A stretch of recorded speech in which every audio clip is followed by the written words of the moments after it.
Good evening. Right now, this moment, it's the only moment that matters. Welcome to KBC Prime Edition this Monday, the 29th of May 2023. Top in this live broadcast.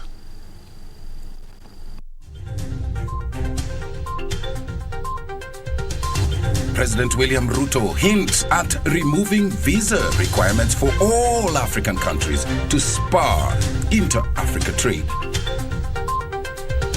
Government declares a crackdown on illicit brew and substance abuse in Rift Valley.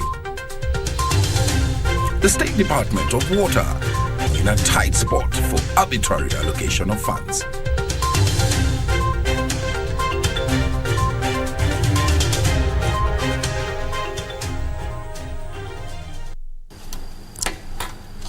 Tonight on The Perspective, we host lawyer Kamotho Waiganjo, and our topic of discussion, we will be looking at the nomination of Nurdin Haji, DPP, as the head of NIS, and also his performance at the DPP.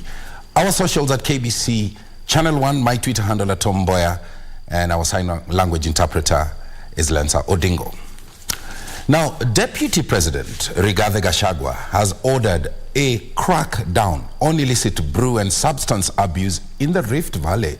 This comes as a stern warning is issued to government officers aiding the unscrupulous dealers, with the Deputy President ordering for a re-evaluation of licenses. That story opens our coverage tonight. Statistics from the National Authority for the Campaign Against Alcohol and Drug Abuse and NACADA indicating that Rift Valley ranks second to Central Kenya in abuse of drugs and alcohol did not go down well with leaders from the region. The revenue from Pombe, Mukubali, we dedicate that amount, some to NACADA and others to rehabilitation centers. Your support and leadership will go a long way in helping us get rid of this problem that is one of the major cancers eating into our society. We are not going to allow the illicit brews, alcoholic drinks, and drugs to exist together with our officers. Kwa hivyo, moja baka aondoke. Addressing a conference on ending alcoholism and drug abuse in Rift Valley, Deputy President Rigathi Gachagua announced an immediate crackdown on the vices in the 14 most affected counties and warned government offices against abating the vice. We are requesting you to have a rehabilitation center in every county, fully fledged with everything. We are asking you to consider the drug addicts mwalipie NHIF waende rehabilitation. To tame the menace, Gachagua announced a raft of measures such as audit of liquor licenses. The Deputy President further warned against the resurgence of outlawed criminal gangs. No way we can allow that gang to come and rape our girls, to come and defile our children, to come and extort money from matatu operators. We cannot allow it. Serafina Robi for Prime Edition. President William Ruto has hinted at removing visa requirements for all African countries to spur inter-Africa trade.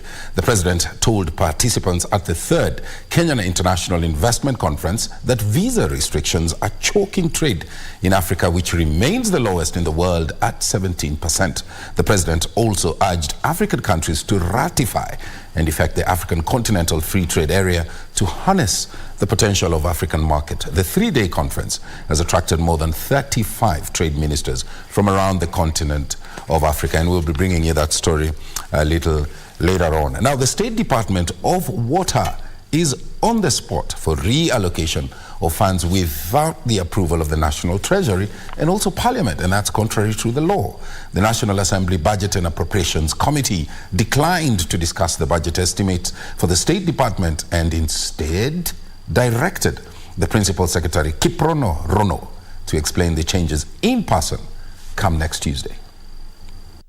National Assembly Water, Irrigation and Blue Economy Committee Chairperson Kangogo Bowen appeared before the National Assembly Budget and Appropriations Committee to defend the budget estimates for 3 state departments that are under his watch. The Budget Committee, however, declined to discuss the budget estimates for the State Department of Water, citing illegalities. When an accounting officer, Honorable Chair, purports to revisit a budget which has been approved by Parliament and accepted by the President, then, Chairman, there is something wrong with the accounting officers. If a principal secretary feels they have the powers to make their budget, they shouldn't waste our time for us to make their budget. They should make their budget, pass their budget, and implement their budget. So he has to tell us whether the money is relocated or not utilized. A request for allocation has been made to the National Treasury. We need to get that evidence. The members of Parliament accused the leadership at the Ministry of Water, Sanitation and Irrigation of playing politics with the water projects and disregarding the law in the reallocation of funds. So I also want to understand from the Chair of Water and Blue Economy, how are you allocating these projects to the women reps? And you have not allocated some to members of this committee who are actually appropriating this money. And senators. And there are people who happen to be having projects already. The Water Committee chairperson at the same time lobbied for allocation of 1.2 billion shillings for flood controls and an additional 1.7 billion shillings to complete Uma Dam, which has stalled for over 12 years. We are saying, let's complete those existing projects. And before we start new projects, let's complete. Gisho Kawashira, Prime Edition. The chairperson of the Public Service Commission, Anthony Mushiri, is calling for a proper audit of all public servants. Mushiri spoke Monday during the formation of a new multi-agency team tasked with the responsibility of fighting graft in the country. The new team's formation follows President William Ruto's renewed directive to fight corruption menace, even as the head of public service confirms that the team's commitment to ensure that the vice is done away with for good. The team further added that they will stand guided by the Constitution, leaving no room at all for fear or favor. The President is keen to see renewed effort in the fight against corruption and enhanced collaboration between the intelligence, investigation, prosecution, and restitution agencies. We have seen a lot of foreign travel, which is wasteful. MCAs who go in large groups to foreign countries, there is totally no accountability. They do not produce any reports on what they have learned from where they went, and such like things. We have seen distortion of car reimbursement. We have to have an honest conversation with ourselves as institutions that are mandated with dealing with corruption. And I would want to start with the acknowledgement that I think corruption has become systemic in the system, and that corrective measures must be put in place urgently. Well, that's in response to President's renewed directive to fight corruption. Well, the President, earlier on, we indicated, had also hinted at the possibility of removing visa requirements for all of the African continents, and the reasons were to spur intra-African trade. The President spoke, told participants at the 3rd Kenya International Investment Conference that the visa restrictions are, in fact, the reason why trade within the continent of Africa is choking, and that remains the lowest in the world at 17%. The President also urging African countries to ratify and effect the African Continental Free Trade Area, and the reason is to harness the potential within the African market. Remember, the 3-day conference has attracted more than 35 trade ministers from around the world. That story is ready now, and let's listen in. Africa accounts for 16.8% of the world's population and contributes about 3% of the total global trade. Intra-Africa trade is also the lowest in the world at 17% compared to 40% in Asia, 60% in the US, and 70% in Europe. I challenge our ministers as they deliberate on the most appropriate resolutions to the outstanding issues in connection with the protocols to envision a unified Africa and promote the creation of coherent regional value chains whose outputs will bear the proud Made in Africa distinction. President William Ruto says border restrictions, poor infrastructure, underutilized arable land, unfair competition, financing gaps, and over-reliance on export of raw materials are some of the key challenges hindering the growth of trade and commerce in Africa. You have been assigned the task of generating viable strategies to resolve Africa's connectivity deficit in order to overcome logistical barriers to trade. President Ruto urged African leaders to lay down policies to support private sector growth, underscoring the need for financial stability as key for economic growth. Afrexim Bank, in its mandate to facilitate intra-Africa and extra-Africa trade, embarked on building a centralized payment and settlement system to support trade under the ACFTA. It is called the Pan-African Payments and Settlement System. Banks and payment providers can plug directly to it to enable secure and instant payment in local currency. The launch of a single common currency also came up during the meeting with the Secretary General of the Africa Continental Free Trade Area, Wamkele Mene, urging African leaders to conclude the stalled talks on an African single currency to fast-track financial settlements. The AFCFTA has corrected a long-standing anomaly, and that is that when West Africa trades with East Africa, or North Africa trades with Southern Africa, before the entry into force of the AFCFTA, we were trading on the basis of the so-called MFN rules. In other words, there was no preferential treatment of Africans trading amongst ourselves. Therefore, the AFCFTA is an opportunity for us to correct this anomaly, to accelerate and boost intra-Africa trade, to create opportunities for investment, for jobs, innovation on our continent. To expedite trade and capital requirements, Africa states will be able to access cost adjustment funds following a partnership between Afrexim Bank and the African Continental Free Trade Area. Poor infrastructure across African states is accountable for a price increase of around 30 to 40%.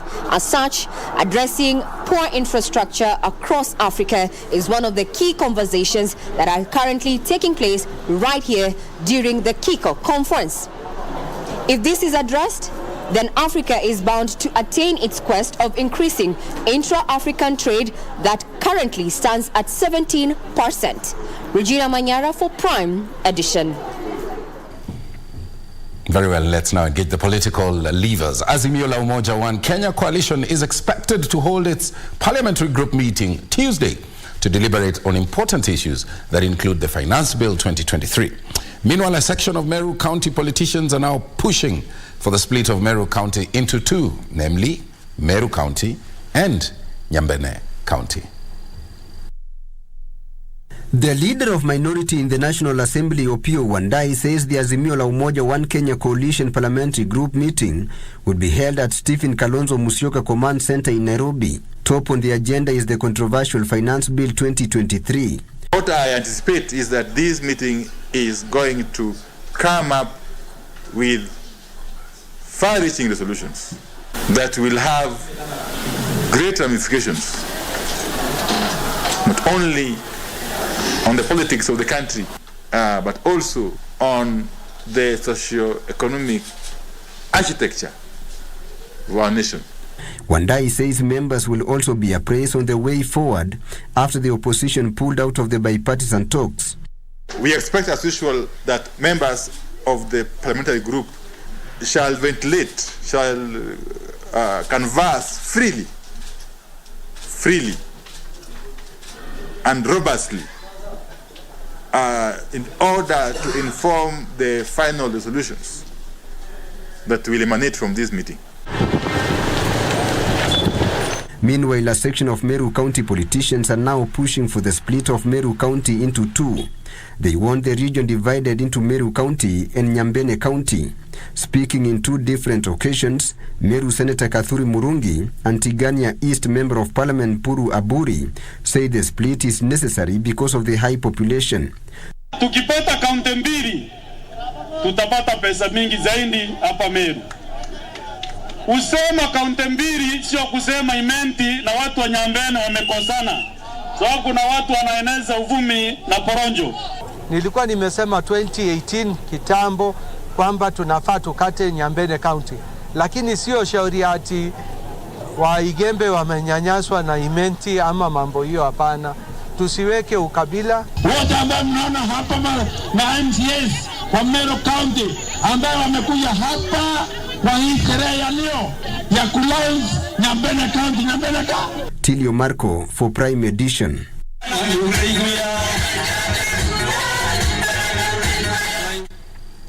Eye on politics. That report bringing us to our first break right here on Prime Edition. Don't go away, we'll be back shortly. Stay with us.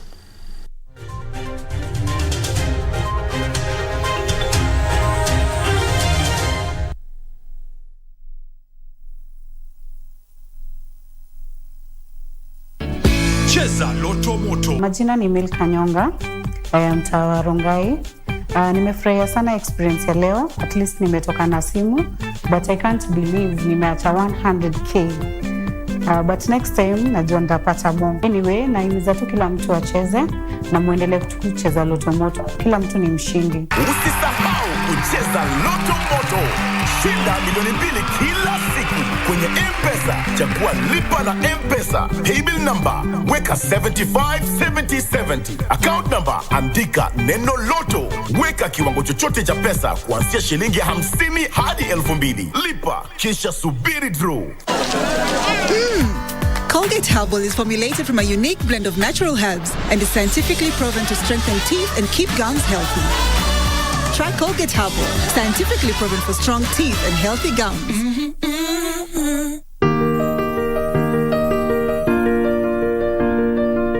Huchagui familia yako, ni zawadi ya Mungu kwako kama ulivyo zawadi kwao. Iwapo unakohoa, unahisi uchungu kwenye kifua, uchovu kila wakati, joto jingi mwilini, unakosa hamu ya kula au kupoteza uzito haraka bila kukusudia na kutokwa na jasho jingi usiku, waweza kuwa waugua TB. Nenda hospitalini ukapimwe. Ikibainika ya kwamba ni TB, utapewa dawa, na ukimeza vizuri ulivyoshauriwa na daktari, utapona. TB yaweza kuangamiza jamii yako. Usikubali. Matibabu ni bila malipo katika hospitali zote za serikali.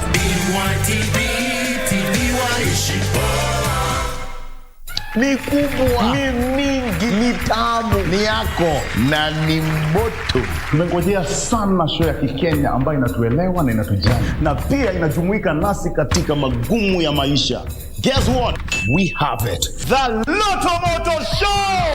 Uko na uwezo wa kujishindia hadi 2 million Kenyan shillings kupitia draw yetu popote unapotutazama. Na tuko na haja ya kusikia story na magumu unayopitia. Tutakuita kwenye show na tutarahisisha mahali. Nafasi za wageni watatu zipo katika kila show ambao wanajipatia fursa ya kujichagulia sanduku moja kati ya 12. Kila sanduku liko na zawadi kem na za kipekee. With lots of fun, lots of prizes and money. Loto Moto, only on KBC.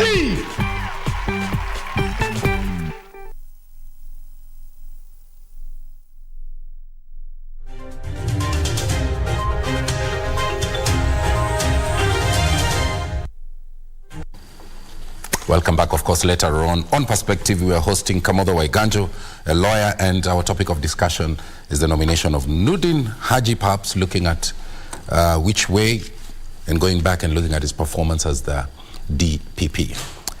Now, the High Court in Nairobi has stopped the establishment of a commission of inquiry into the Shakahola tragedy, pending the determination of a petition filed by Azimio la Umoja.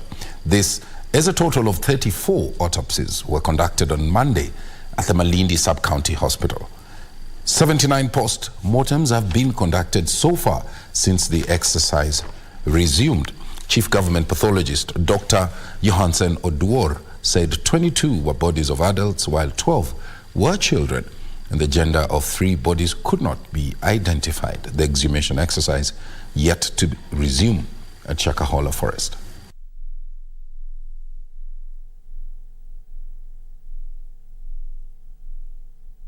As per the cause of death, being that there were many of them we found that were very badly decomposed, we are unable to get the cause of death in 22 of them. While 12 of them, we saw features which look like of starvation. So that is all for today. We took samples as usual for further analysis of DNA because many of them were unidentifiable. So we took samples which the government chemists will go and do DNA process on so that now they can be able to be identified. Now, Mombasa High Court Judge Olga Sewe has instructed the 2 parties involved in the closure of the New Life Prayer Center as well as the church television station to amend the charges of the petitioners. Elsewhere, Justice Alfred Mboya has extended orders freezing Chief Registrar of Judiciary Ann Amadi's bank account pending the ruling on the 2nd of June of this year. Mombasa High Court Judge Olga Sewe has instructed the 2 parties involved in the closure of the New Life Prayer Center and Church TV station to amend the charges of the petitioners.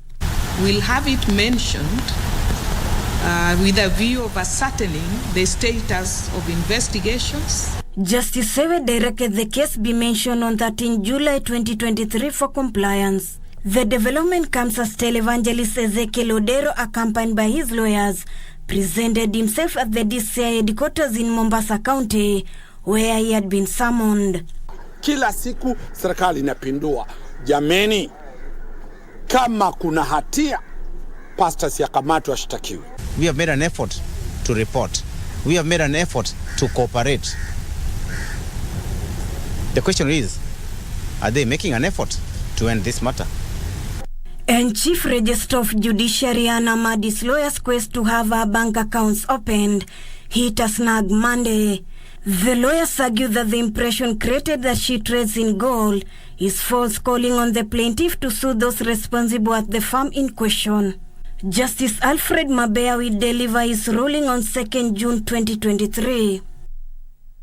Trying to support the ex parte orders by extraneous materials not before the judge at the ex parte stage, that it should have been objected to and not at this stage. In this regard, I will admit the further affidavit and decline to strike it out.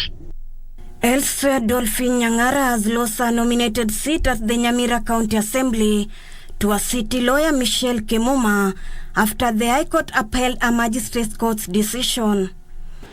Or dismissed for want of merit. Due to the nature of this matter, each party to bear its own costs of the appeal. Those are the orders of the court. In a judgment, Justice Muyaki Njuguna said Kemuma was the validly elected MCA by the Jubilee Party. The trial court stated that I was the rightful person who ought to have been nominated. And the court has also noted that it is unfortunate that IEBC did not comply with. The judge directed that a certified copy of the judgment, the decree and the proceeding be supplied to the IEBC, Nyamira County Assembly and Jubilee Party to ratify the nomination of Kemuma. Finally, 2 prime suspects in the murder of Ann Kambura, a Kariri Women University student, have been arraigned before a Chuka court. The 2, Susan Muridhi and Ronnie Ngugi, were arrested in possession of Kambura's phone and will be detained for 14 days pending investigations. Ruth Wamboy for Prime Edition. Now, he served in the cabinet across the 2 terms of Mwai Kibaki's presidency, first as a person in charge of youth affairs and later on livestock development. This week on the cabinet, we focus on Dr. Mahmoud Kuti.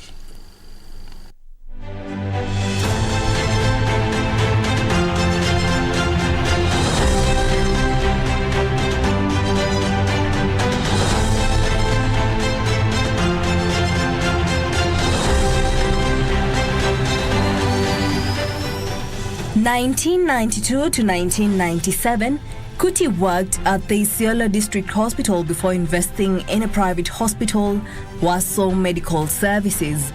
In 2002, Kuti, then a 36-year-old doctor who had made a name for himself by caring for the sick in northeastern Kenya, ventured into politics and was elected to represent Isiolo North constituency on a KANU ticket. In 2002, President Kibaki appointed Kuti as Assistant Minister for Health. He has been credited with being one of the people who played a big role in initiating several reforms in the initial years of the Kibaki presidency.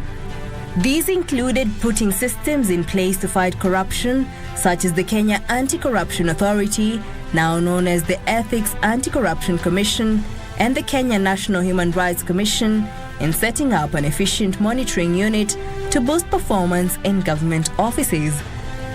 The government's defeat in the November 2005 referendum on changing the constitution of Kenya turned out to be a blessing in disguise for Kuti.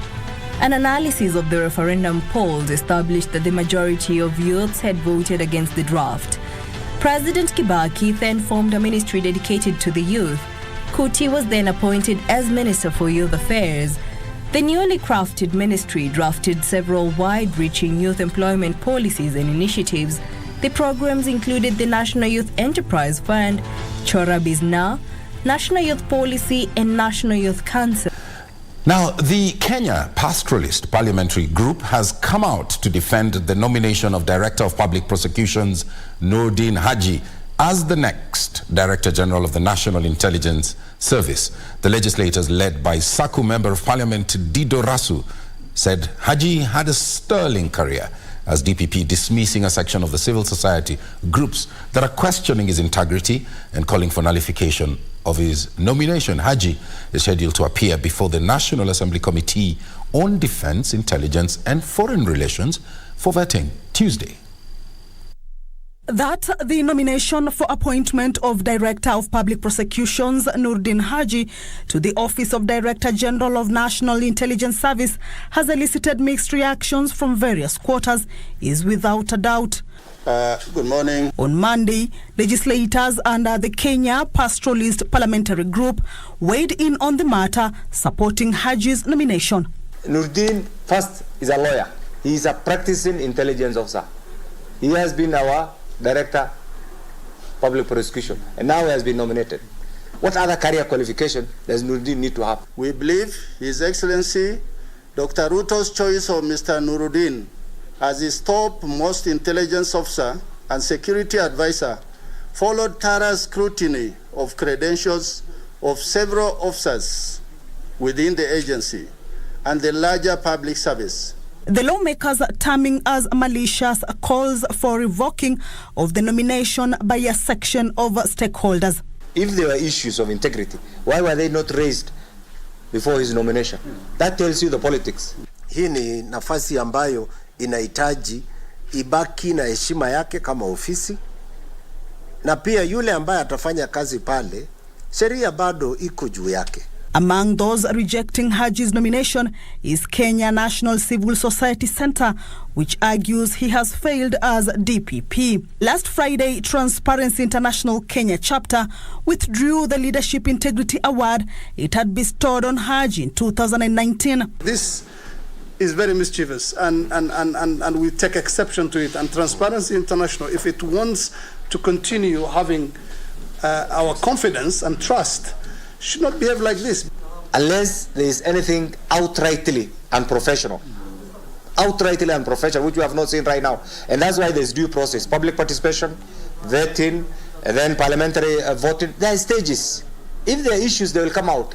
But so far, there is nothing that demonstrates Noordin has done even an iota of mistake. There are several cases that we have seen during his time. But at the end of it all, it is not just the prosecution.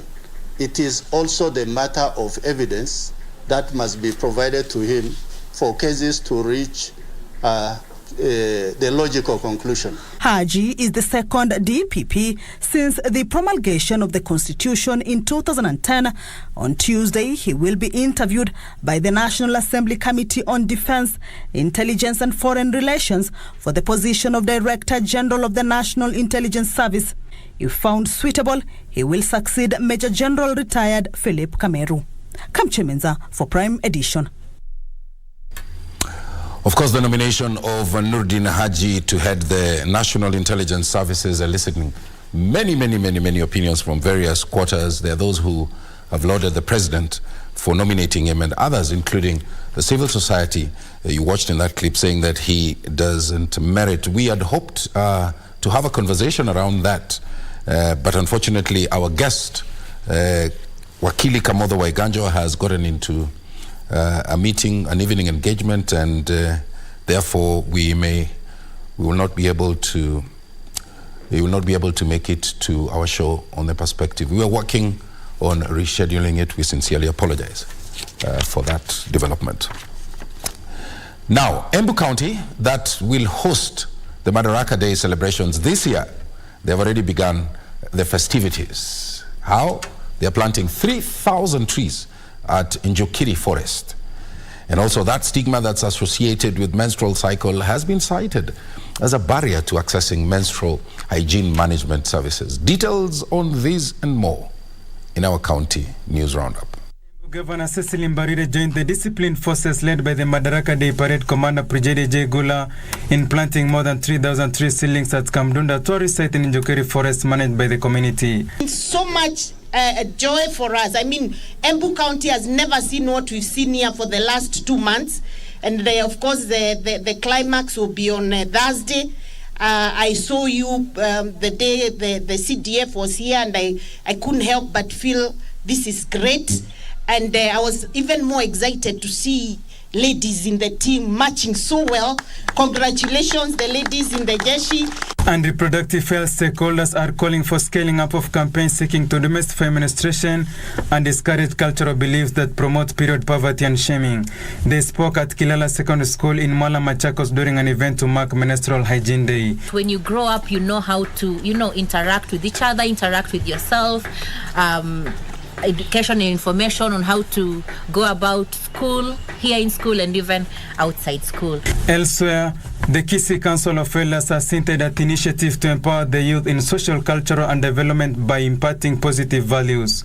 Vijana ni waende polepole kwa mambo kadhaa na waheshimu wale wako mbele yao, na waheshimu wazazi wao, waheshimu viongozi wao, ili tuwe na pahali ya heshima. Meanwhile, a watchman man in Kadurine Coffee Factory in Igonki location in Mentino Sub-County was found murdered and bags of coffee stolen. According to the area chief, Jeremiah Mugambi, the deceased was identified as Alois Gitonga. Kutoka hapo ndio tukaenda na manager kwa polisi, tukaripoti na tukakuja na polisi. Polisi sasa wana investigate, na ajabu hata kuna kofia moja waliwacha au wakora, na panga pia waliwacha iko hapa. Finally, stakeholders in the health sector are calling on the Budget and Appropriation Committee in the Kakamega County Assembly to ensure that the Facility Improvement Fund bill is passed to improve services in all hospitals in Kakamega County. Tuna kikwazo tu kimoja pia katika mambo ya FIF ambapo kuna jambo la ufisadi. So tunang'ang'ana kuhakikisha kwamba tena ufisadi isije ikakuwa sababu ama kikwazo katika Facility Improvement Fund. Brandon Som reporting for Prime Edition.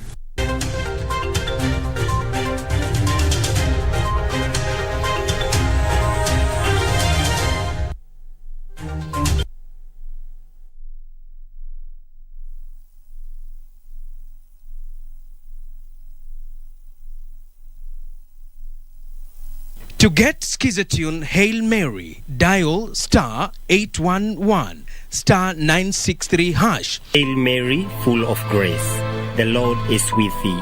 Blessed art thou among women, and blessed is the fruit of thy womb, Jesus. Holy Mary, Mother of God, pray for us sinners, now and at the hour of our death. Amen. To get Hail Mary, dial star 811 star 963 hash star 811 star 963 hash. Biggest odds in the world every day on selected matches. Make a decision. Mozart Bet.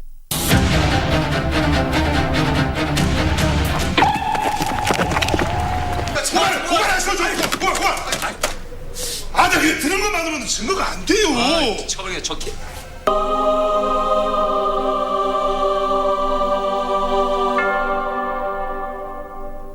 하나님이 너 때리래.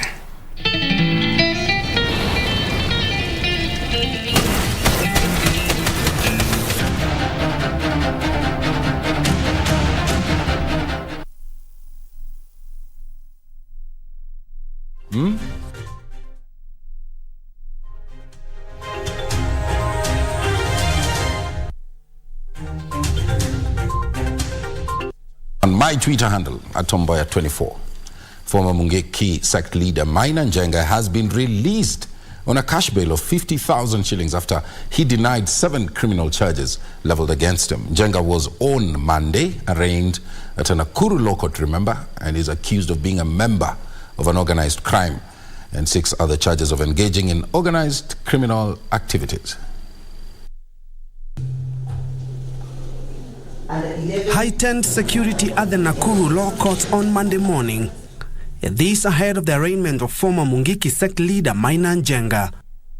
Njenga was represented in court by a team of lawyers including Degwa Njiru, Na Kenya party leader Martha Karua and Professor George Wajakoya. But I brought that angle for you to see that even the police knew he is a former leader of such an organization. Therefore, the charges, the police will provide the best evidence that the charges before the court cannot stand. Grant our client bail as prayed, and that this court does eject any person and desist and resist from making such comments that are derogatory and prejudicial to our client's case. Njenga denied a total of 7 charges and was released on a bond of 100,000 shillings with an alternative cash bail of 50,000 shillings. Principal Magistrate Kiprui Kibelion warned parties in the suit not to comment on the case. Submitted to a bond of 100,000 shillings or an alternative cash bail of 50,000 as the other co-accused. 2. The accused is restrained from making statements either through press or in public rallies which make any direct reference to this case. The former Laikipia County senatorial candidate is also alleged to have been found in possession of government store wares, narcotics and a military backpack strap that is suspected to have been stolen or unlawfully obtained. Njenga, who was last Thursday interrogated at the Directorate of Criminal Investigations in Nairobi, is accused of addressing a meeting in Wanyoro, Nakuru County on 11th May 2021 where he rallied support for the outlawed Mungiki sect. The case will be mentioned on 20th June 2023 for pre-trial. For Prime Edition, I'm Ben Troy Njue.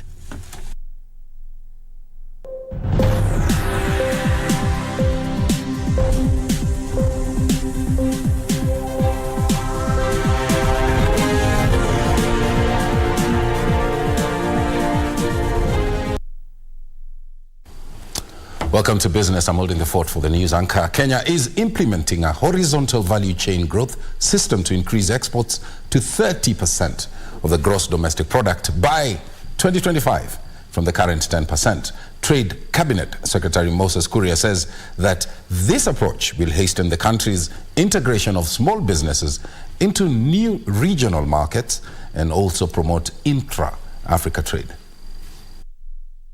Africa boasts of a 1.3 billion person market with a joint gross domestic product of over $3 trillion.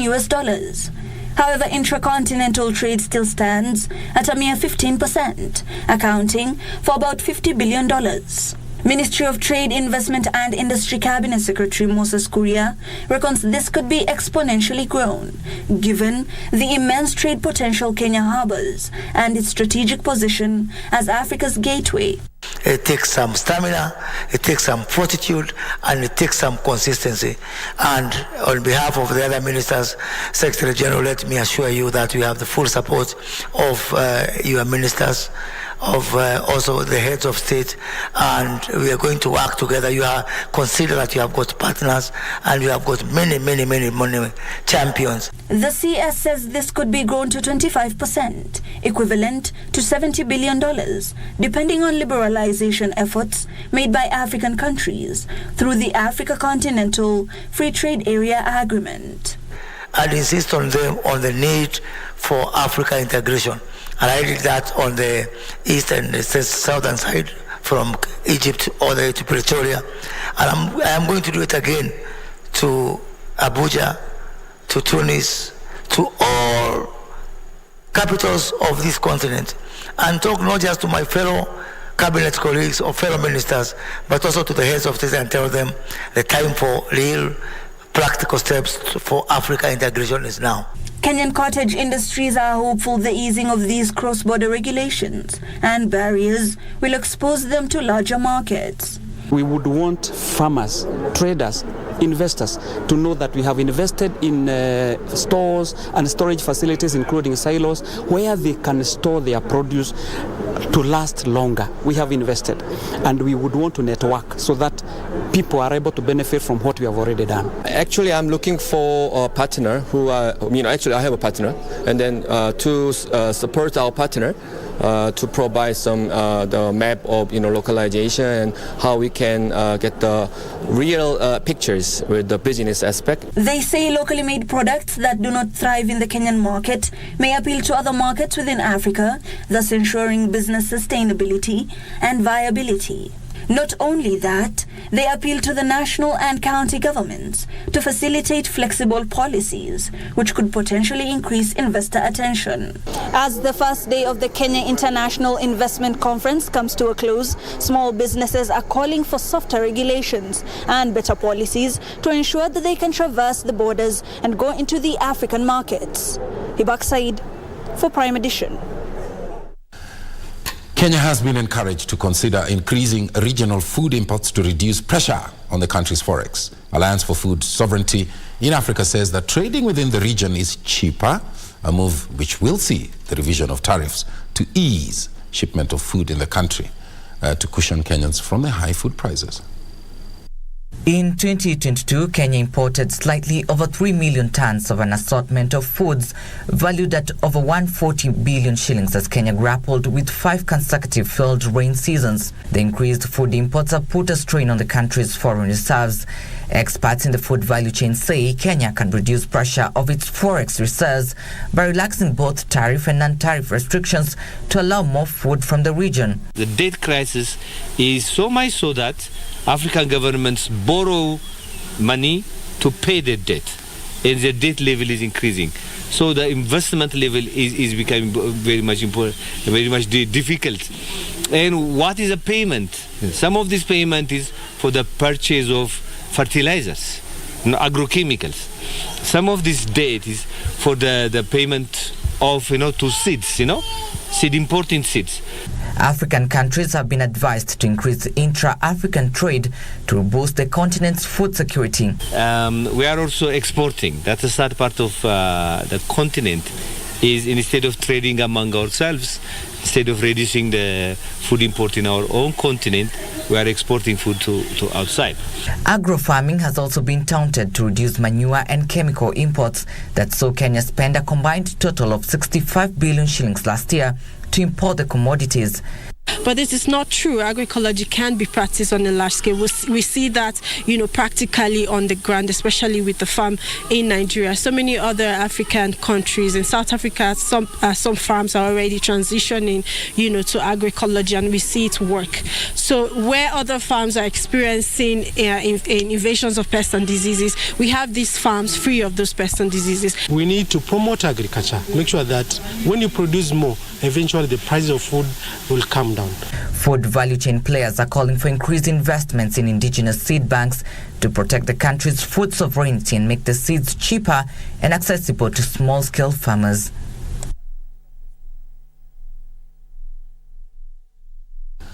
Grassroots level cooperatives and member-based organizations are set to benefit from a 1.1 trillion shilling program by the Swedish non-governmental organization We Effect. The program that will be implemented in 5 years will empower the organizations through funding, training, and also mentorship so as to increase productivity.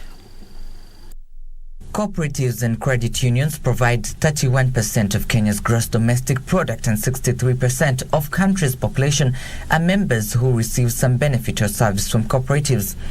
We Effect says cooperatives should be strengthened through capacity building to equip them with the necessary tools to advocate for the rights of marginalized communities. However, to be able to do that, we are not forgetting that they need to be financial inclusion, so we are also supporting organizations which will help the farmers access finance through providing avenues for savings as well as avenues for procuring loans to be able to support the value chain. We noted that there's a big gap in majority of farming community, that most of farmers don't access food despite being farmers.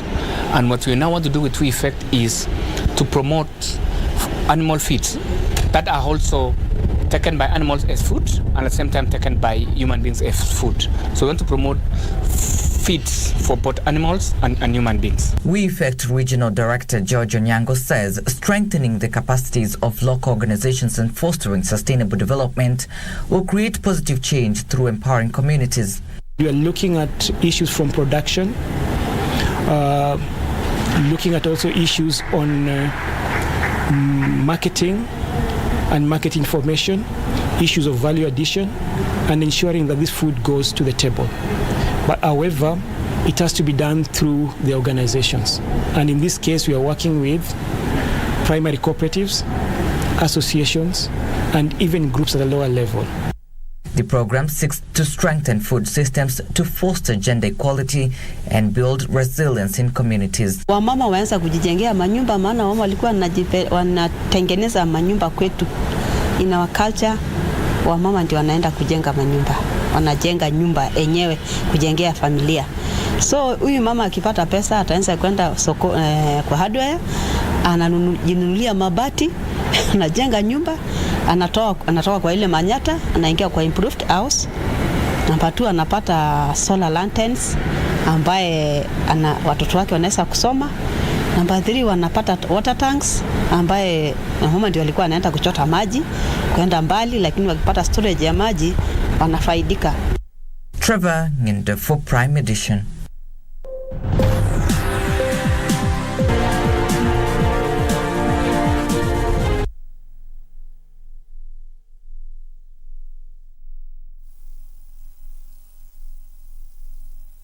The Policyholders Compensation Fund, PCF, is a state corporation under the National Treasury and Economic Planning that was established under the Insurance Act with the primary mandate of providing compensation to the claimants of an insurer placed under statutory management or whose license has been cancelled. It was established for the secondary purpose of creating confidence in the insurance sector. Policyholders Compensation Fund, dhamana ya bima yako. Cheza Loto Moto. Kwa leo nimeshukuru Mungu kwa hii kipindi ya leo ya Loto Moto. Imekuwa vizuri, nimepata kenye nilikuwa expect about. Na nimeshukuru sana Mungu. Najaribu kujumulisha wenzangu pia waendelee kucheza Loto Moto, kitu ya ukweli. Loto sio ndoto. Loto ni real. Usisahau Cheza Loto Moto. Shinda milioni 2 kila siku kwenye M-Pesa. Chagua lipa na M-Pesa. Paybill number weka 757070. Account number andika neno Loto. Weka kiwango chochote cha pesa kuanzia shilingi 50 hadi 2000. Lipa kisha subiri draw. Iwapo unakohoa, unahisi uchungu kwenye kifua, uchovu kila wakati, joto jingi mwilini, unakosa hamu ya kula au kupoteza uzito haraka bila kukusudia na kutokwa na jasho jingi usiku, waeza kuwa waugua TB. Maybe if she was a good wife, Dad would have been around. We'll be fine. That cannot happen while Glenn and I are still alive. You need to take it easy with your mother. In this house, I am the boss. I have a feeling Paul ni kama anajua. Well, I'm planning to see them down. TB yaweza kuangamiza jamii yako. Usikubali. Matibabu ni bila malipo katika hospitali zote za serikali.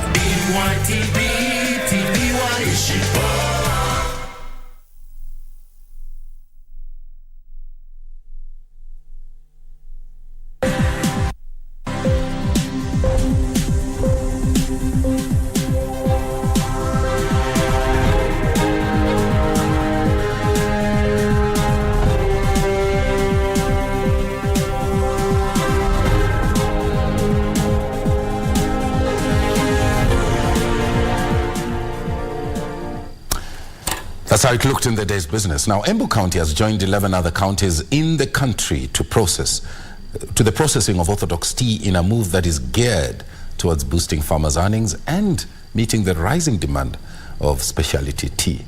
Rukorere Tea Factory is set to undertake the 300 million shillings project that's set for the completion in the year 2024. Kenya tea factories have been embarking on diversifying their product portfolio, leaning into Orthodox tea, whose demand has been growing in the international market. Currently, Kenya only produces 500 tons of Orthodox tea against a demand of 2,000 tons. Embu County will now process Orthodox tea in a project by Rukorere Tea Factory, which will cost approximately 300 million shillings. Our traditional CTC teas, the prices are going down while the Orthodox teas are going up. Together with the help of the government, we are going to install one line at first, accompanied by 2 automatic withering machines. The factory chairman, Joseph Ranjau, says there is need for collaboration in finding a financier will extend a moratorium of up to 3 years before starting repayment. Tunasema mambo ya quality pale kwa kuchuna majani. Lazima achune majani to leaves and bud. Sababu hii majani ya Orthodox lazima ikuwe quality mzuri ili ile wakati unaenda kuuza at least inakuwa na market mzuri. At the same time, plans are underway to have tea fortified products including beer and wine, according to Tea Research Institute. Frederick Moki for Prime Edition. Well, that does it for the day's business. Wahome is on standby coming up. I understand Ingwe was flawed by the city stars. Stay with us. We'll be back.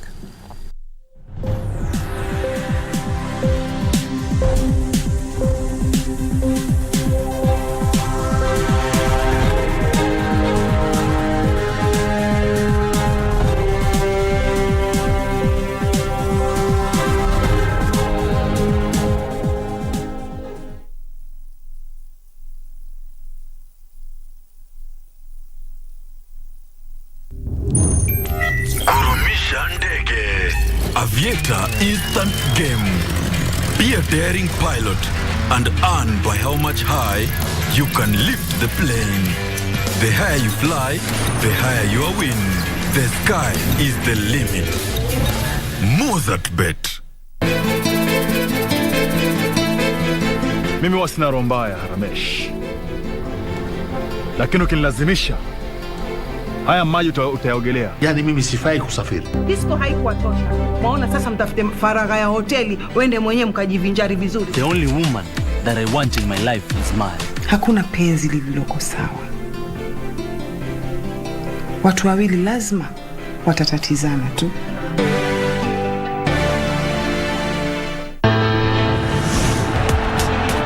Berlin is calling. The footballing fraternity is taking note. Defending champions RB Leipzig have reached the DFB Pokal final for the third successive season after an emphatic 5-1 win over FC Freiburg. Danny Olmo, there's no pressure on him, and he's found Nkunku! Ruthless! Similarly, Eintracht Frankfurt are into the final of the DFB Cup following a 3-2 victory over VfB Stuttgart. The DFB Pokal hits a crescendo on Saturday, 3rd June at 9 p.m. when RB Leipzig will be up against Eintracht Frankfurt, live and exclusive on KBC Channel 1. Don't miss out on the unexpected delight. It is Colomboigny against Bredlow, a battle Colomboigny was never going to lose. KBC Channel 1, your true sports partner.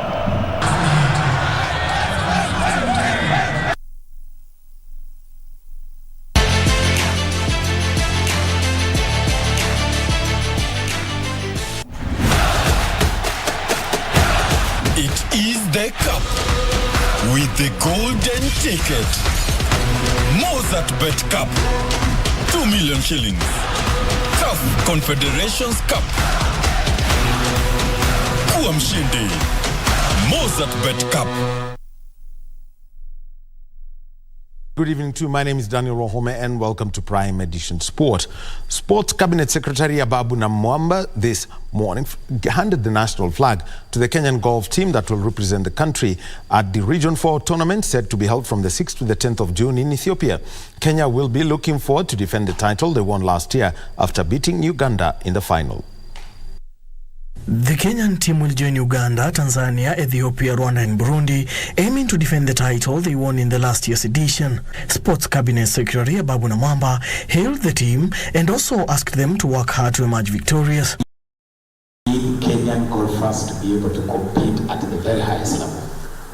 The best way to do that is to invest in our youngsters. The team will leave the country on 5th of June for Ethiopia for the tournament that will start on the 6th to the 10th of June. In the same event, the junior girls team, which took part in All African Games junior competition, presented the to finish in third overall. Meanwhile, Namwamba also met with Sports County Executive Commissioners, urging them to work closely with the national government to develop sport. He singled out Vihiga County after their women's team recently bagged the FKF Premier League title. This country is yearning for a fresh start in the area of developing talents. This country is yearning for everybody to be involved in revitalizing our sports and the arts. And that for us to do that, we have to go back to the basics. Gavana wa jimbo la Vihiga ameweka mikakati ya kutosha kwa sababu ndio kaunti pekee katika taifa hili ambayo ina sheria kuhusu mambo ya michezo. Katika mwaka wa 2022-2023 ilitenga shilingi milioni 20 ambazo unaona katika even in the current Premier League that is ending, there is only Vihiga County that presented 4 teams. For Prime Edition Sports, I'm Daniel Mwendwa. Moving on to football, where Nairobi City Stars bagged crucial point following a 2-1 victory over AFC Leopards in a Football Kenya Federation Premier League match played at the Nyayo National Stadium. Victor Omune opened the scoring for AFC Leopards in the 18th minute before Etemesi Augustine scored an equalizer for Nairobi City Stars in the 65th minute. Etemesi added another goal for City Stars in the 89th minute to assure them a 2-1 win. City Stars are 14th with 33 points on the FKF Premier League table, where AFC Leopards are placed 7th on the log with 45 points.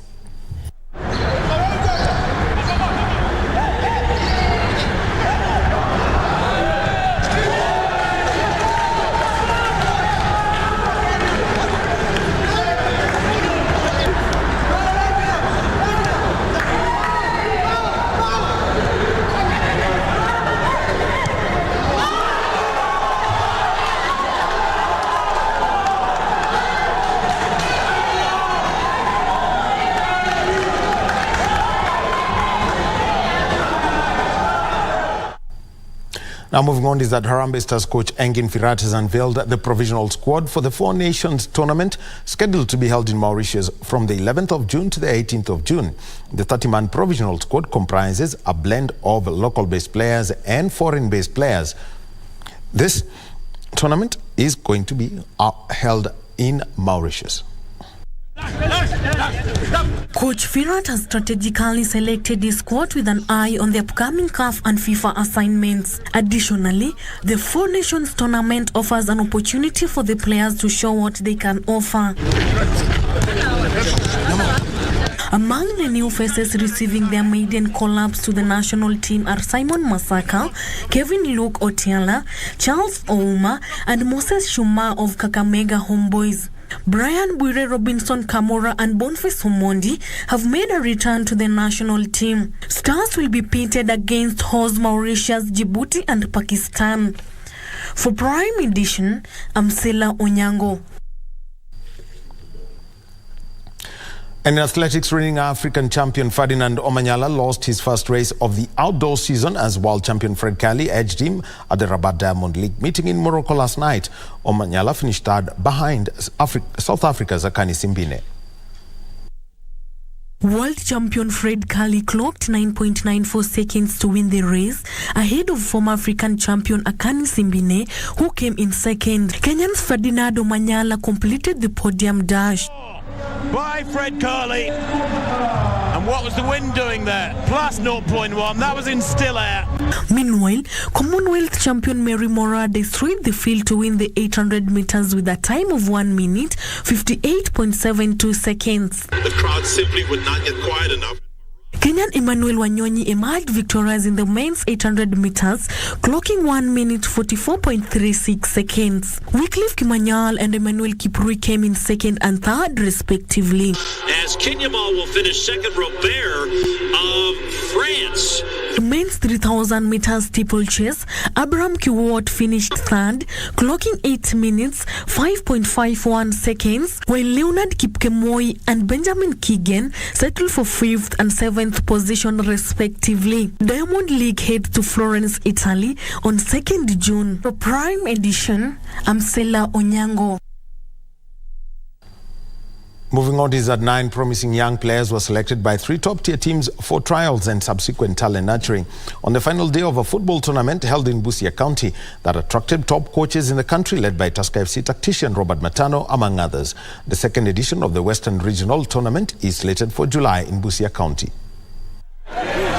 36 teams drawn from 7 sub-county across Busia County participated in the tournament that attracted top coaches in the led by Tusker FC Robert Matano, Nicholas Moyoti of City Stars, and AFC Leopards team manager Albert Wesonga. The young players from Busia County took part in the football tournament that saw 9 young players selected by 3 top-tier football teams for trials and subsequent talent nurturing. Led by Busia County member of National Assembly Catherine Omanyo, said such tournaments play a crucial role in nurturing upcoming talents. I'm very excited. Majina niko nazo hapa. Sitaki mtu anicorrupt.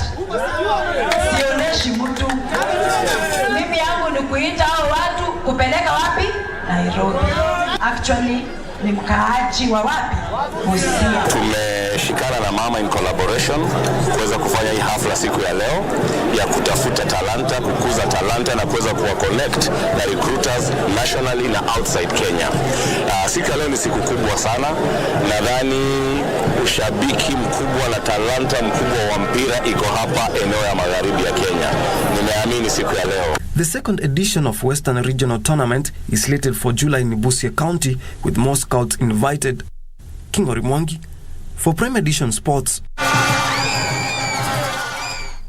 And in the French Open, Cameron Norrie maintained British interest in the French tournament singles after holding off France's Benoit Paire in an entertaining first-round contest played at the Roland Garros in Paris. Meanwhile, former U.S. champion Sloane Stephens beat Carolina Pliskova 6-love, 6-4 in the first round of the French Open. Meanwhile, American Stephens won what had been an eye-catching first-round encounter with 6-love, 6-4 against the Czech 16th seed and 2-time Grand Slam finalists. Stephens, who was runner-up in Paris in the year 2018, was not ranked high enough to be seeded when the draw was made last week, but is now 30th, which will have been enough.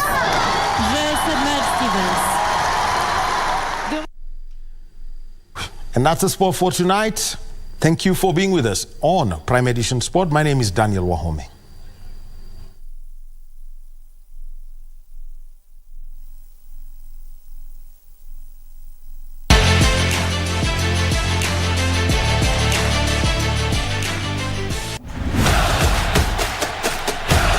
It is the cup with the golden ticket. Mozart Bet Cup, 2 million shillings. CAF Confederations Cup. Kuwa mshindi. Mozart Bet Cup. You were home for that sporty update. Well, it's now time to wrap up. We want to thank you on behalf of the entire Prime Edition team, including the people in the back end, for watching this live broadcast tonight. My name is Mboya. I'll be back tomorrow. Good night from Nairobi, Kenya. Bye-bye.